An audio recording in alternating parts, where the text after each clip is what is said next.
The Document Strategy Podcast is brought to you by Audible.com. Visit audibletrial.com/document for a free audiobook download and a free trial membership. Choose from over 150,000 audiobooks. Get your free download at audibletrial.com/document.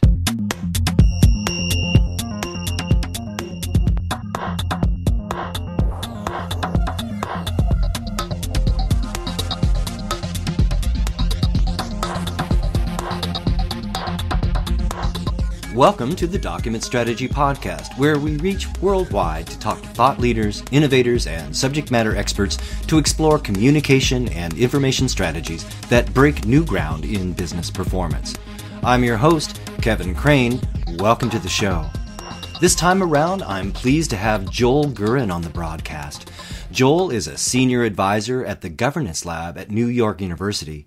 He's a former science editor for Consumer Reports, and he's got a new book out with McGraw-Hill called Open Data Now, The Secret to Hot Startups, Smart Investing, Savvy Marketing, and Fast Innovation. Joel, welcome to the show. I'm familiar with the term big data, but open data is a new one for me. What is open data? Open data is publicly available data that is presented in a form that can be easily used by people and organizations and companies for all sorts of different purposes. We're finding open data is being used to launch new companies.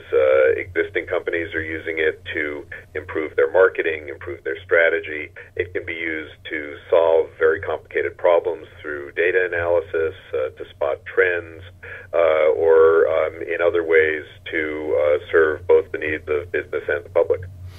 So it's not like big data. How does that contrast with what we know as big data? Well, it can be big data. Open data can be big data, or it can be smaller data as well. The thing is, big data is really defined by the size of the data set. It has to be so large or so complex that it really would be very difficult to analyze without the methods we have today. Whereas open data is really defined by the way it's used, by the fact that it's public, by the fact that anybody can access it. If you think about big data, some kinds of big data are open, like the U.S. Census or a lot of public health data and things like that. But a lot of it is very privately held. So the kinds of data that companies hold on their customers or national security data. Other kinds are, they may be very large data sets, but unless you happen to own them and control them, you can't really get at them. So what's different about open data is that anybody can use it, and the limitations are really limited only by your creativity and your imagination in putting it to use. I'm speaking with Joel Gurin. It's time for a quick break, but when we get back, we're going to dig in a little bit more. Joel is a senior advisor at New York University's Governance Lab and author of the book Open Data Now. And when we get back, I'm going to ask Joel about the wealth of opportunity that is buried in these public data sets and how entrepreneurs and companies can tap into those opportunities. So stick around. We'll be right back in 60 seconds. For nearly 20 years, Crawford Technologies has been providing innovative and award-winning solutions for high-value, high-volume documents and information. Just one example is their ECM output management solution, Riptide, which has been winning all kinds of awards this year. Riptide provides the ability to output content from different and varied ECM repositories and deliver those documents for output in print, fax, email, PDF, and more. Visit crawfordtech.com for more information. That's Crawford, Tech.com. Document-strategy.com. That's where you'll find everything you need to design a document strategy that makes sense, including my book, Designing a Document Strategy, now available in both print and ebook format. Just go to document-strategy.com and check it out.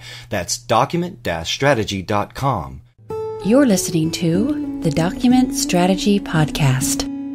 Welcome back. I'm speaking with Joel Gurin, author of the book Open Data Now. The open data movement was originally fueled by the idea that governments should make the data they collect available to taxpayers who paid to collect it.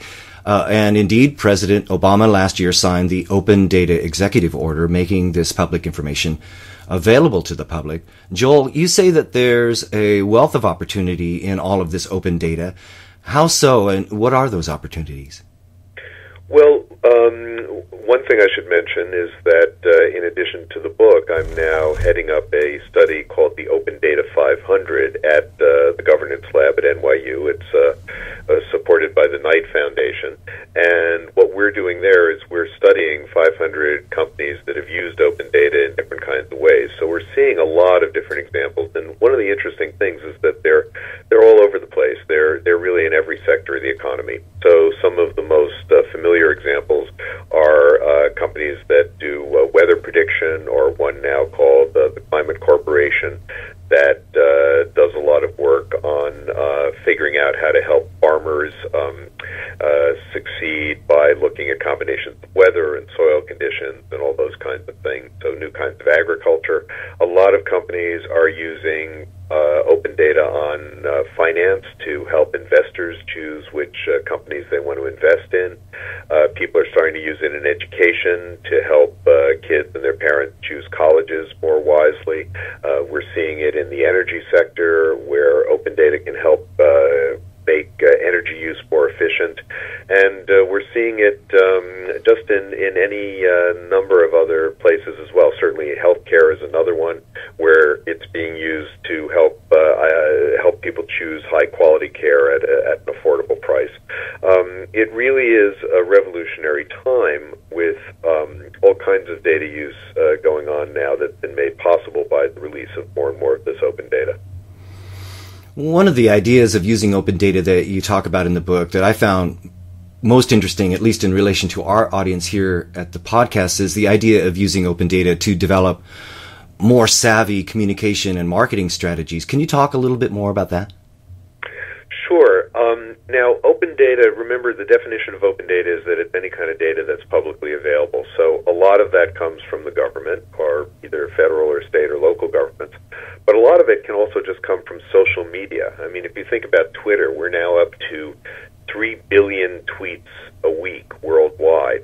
So all of that can be turned into data that can tell you an awful lot about your customers, about what they're thinking about your brand, about specific products, and so on.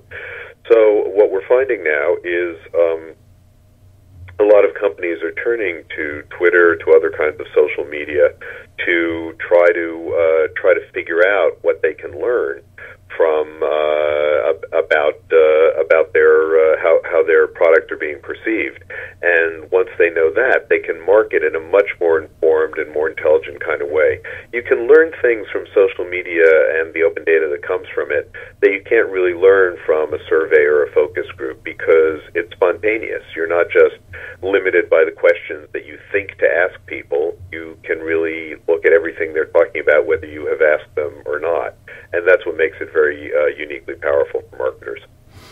Chapter 8, in fact, discusses this idea, the marketing science behind sentiment analysis and getting that insight from aggregating and analyzing open data from social media and other places. Can you describe how that's done and give some examples of companies that are doing that and in gaining from that activity? Sure. So sentiment analysis is taking all this social media that I just described and assessing it to learn what opinions people have, what sentiment, if you will, they have about your product. And this is harder than you might think. So, for example, one of the big challenges is figuring out when a tweet is sarcastic. I mean, if somebody tweets, just went to eat at such and such restaurant, best meal I've ever had, is that, or do they really mean it, or is it a sarcastic statement, etc.? So there's a whole science developing now about how to analyze the language that we use. And some of the first people to use it have actually been the hospitality industry. Restaurants, hotels, they can use this kind of sentiment analysis to get very, very precise information, not just about how people feel about a certain hotel chain, for example, but how they might feel about the specific hotel that they run in Atlanta, and whether they're particularly upset by the temperature of the room or particularly pleased by the comfort of the bed or whatever it might be. So Even beyond the kinds of review sites that people are now looking to for all kinds of information, by looking across all social media, you can get a very good sense of what your customers like, what they don't like, and how you can improve. My guest is Joel Gurin, author of the book Open Data Now. If you'd like to get Joel's book, it's easy. Just go to document-strategy.com/store and you'll see it. Click it and buy it directly from Amazon.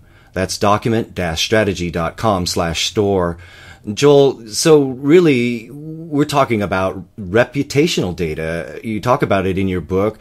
Obviously, if you have a good reputation online on eBay or Amazon, for example, it's a good thing. But you say that you can even turn customer complaints and bad reviews into marketing opportunities. How so?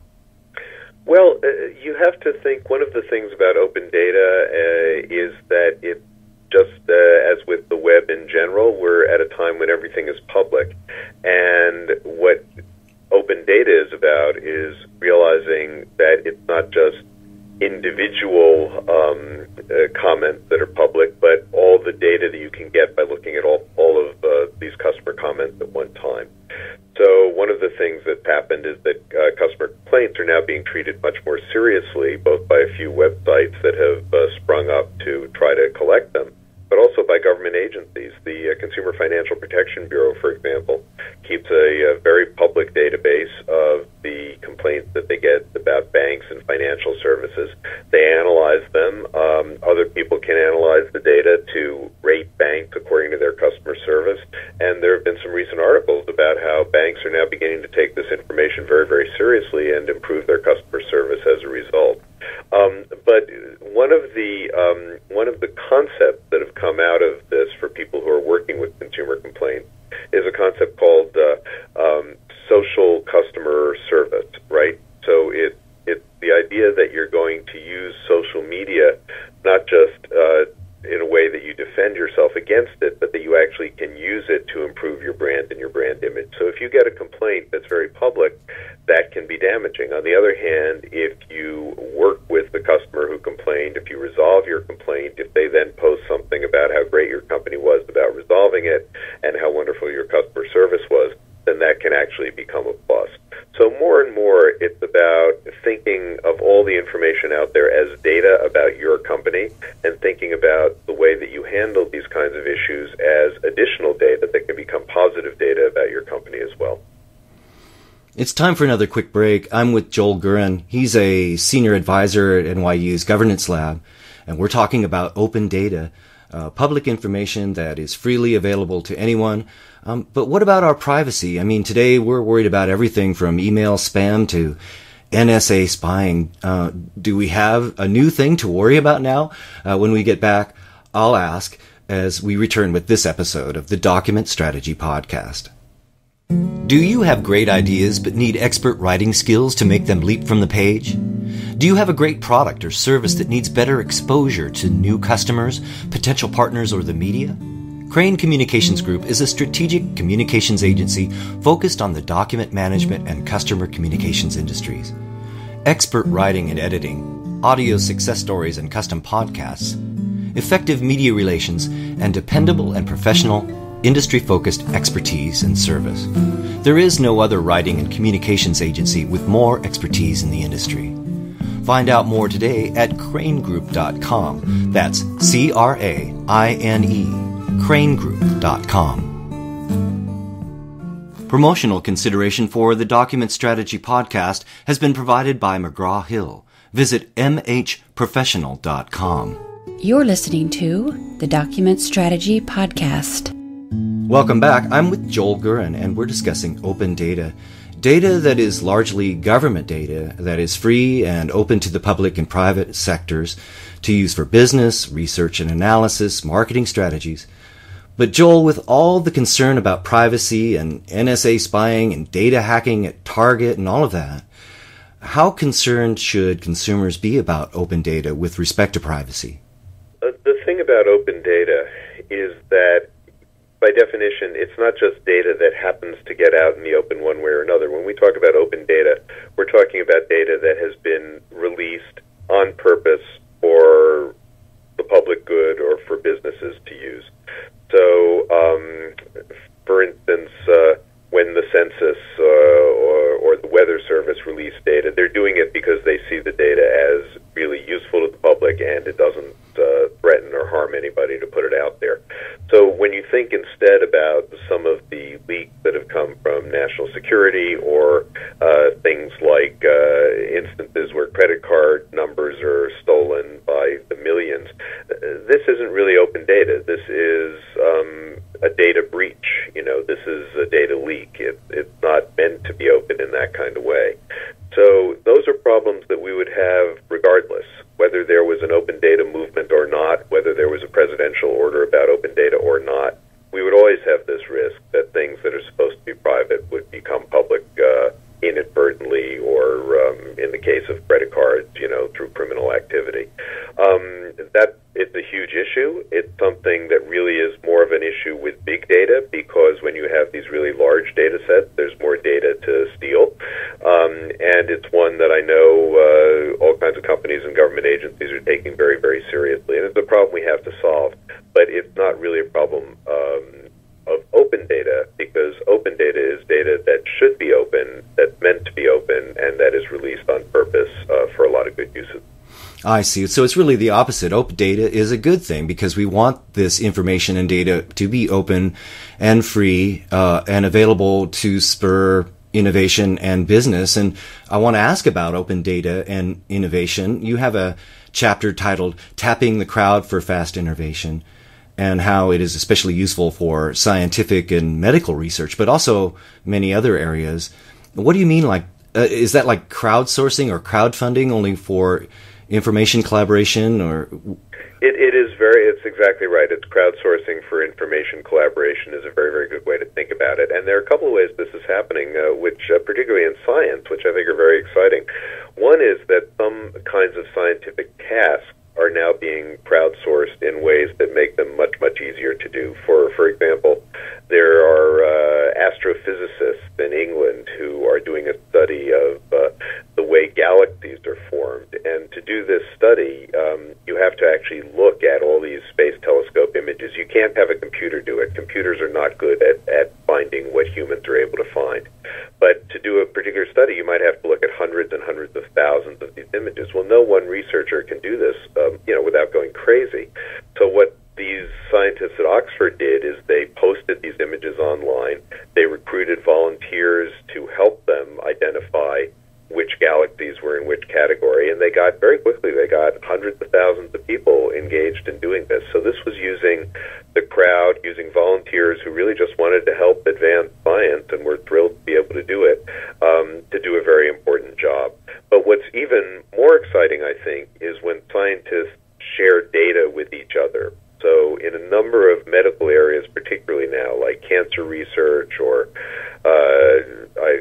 many other Alzheimer's disease, Parkinson's disease, and others, the foundations that fund this research are very focused on getting cures, and they know that the best way to get cures is to have a lot of people working on the same data and the same problem at one time. So they have shared their data and done it in ways that you get scientists collaborating across institutions, I think probably more effectively than has happened at least in a very long time historically. And this really gives us the prospect of speeding up innovation, speeding up the use of open data, and speeding up scientific progress dramatically. For nearly 20 years, Crawford Technologies has been providing innovative and award-winning solutions for high-value, high-volume documents and information. Just one example is their ECM output management solution, Riptide, which has been winning all kinds of awards this year. Riptide provides the ability to output content from different and varied ECM repositories and deliver those documents for output in print, fax, email, PDF, and more. Visit CrawfordTech.com for more information. That's Crawford, TECH.com. Joel, how are entrepreneurs getting onto this open data curve? Well, we're seeing all kinds of startups in this space. Some of them are, some of them are quite large, some of them are quite small, but still have very good prospects. One of the most interesting areas actually is what we're calling data and technology companies. There are a lot of companies now whose business is taking open data and making it more useful to other businesses. Because even when data is released by the government, for example, it's not necessarily as useful as you might want it to be. It might be in an obsolete kind of format, or it just might be in a form that makes it difficult to use. So a number of companies now are essentially taking the data, making it more useful, getting it out to the world in a more usable form. And that has turned out to be quite a viable business model and an increasingly important one. And we're seeing companies in the areas I mentioned before: energy, education, finance, healthcare, environment, many others that are finding ways to use data to create new kinds of services that simply didn't exist before. My guest today has been Joel Gurin. He's a senior advisor at NYU Governance Lab and the author of the book Open Data Now. Joel, where can folks go to connect with you and learn more about what you do? Well, the book, as you said, is very easily available online, and both in ebook and in print form, and I hope people would want to check it out. In addition, you can follow my work and the work of a lot of other people in this area on my website, which is opendatanow.com. That's one word, opendatanow.com.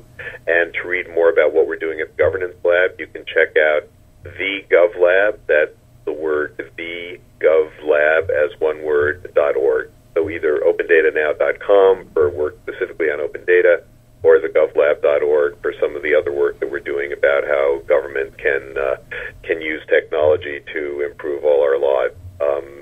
All good sources that I hope your listeners have a chance to check out. That's Joel Gurin, author of the book Open Data Now: The Secret to Hot Startups, Smart Investing, Savvy Marketing, and Fast Innovation.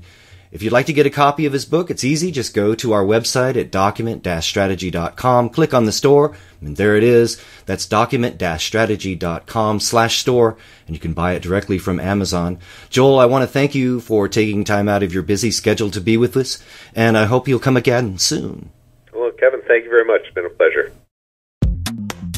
That'll do it for this episode of the Document Strategy Podcast. If you like what we do, why not subscribe to the show? That way you'll never miss another episode. Just visit document-strategy.com/iTunes to subscribe using iTunes, or visit the show at document-strategy.com. You can listen there or see the various links to subscribe using Stitcher, iHeartRadio, iTunes, and more.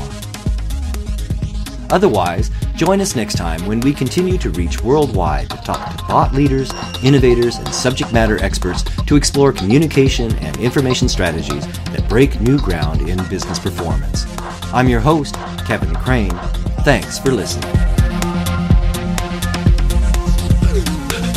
Document-strategy.com, your real-world resource for document strategy design.